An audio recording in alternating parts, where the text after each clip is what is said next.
భగవద్గీత అధ్యాయం 3 శ్లోకం 34 శ్లోకం ఇంద్రియస్యేంద్రియస్యార్థే రాగద్వేషౌ వ్యవస్థితౌ తయోర్న వశమాగచ్చేత్తౌ హ్యస్య పరిపంతినౌ.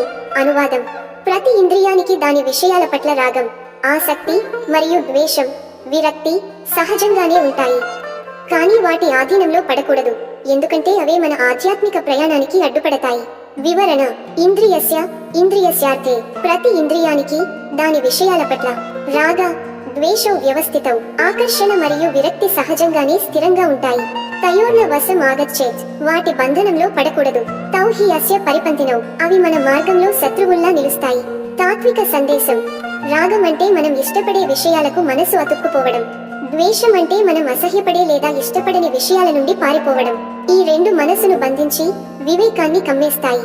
యోగా మార్గంలో సఫలతకు ఇంద్రియాలపై సమతా భావం పెంపొందించుకోవాలి.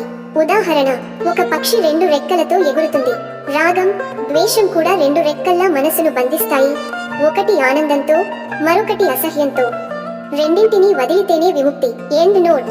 ఆకర్షణ, ద్వేషం రెండు మనసు సంఖ్యలు, సమతే విముక్తి దారి. ఓం శాంతి శాంతి శాంతి. కామెంట్లలో మీ అభిప్రాయాన్ని చెప్పండి, లైక్ చేయండి. ఈ తాత్విక సందేశాన్ని మీ మిత్రులతో షేర్ చేసుకోండి. తదుపరి శ్లోకానికి ఛానల్ సబ్స్క్రైబ్ చేయండి. ధన్యవాదములు. జై శ్రీ కృష్ణ.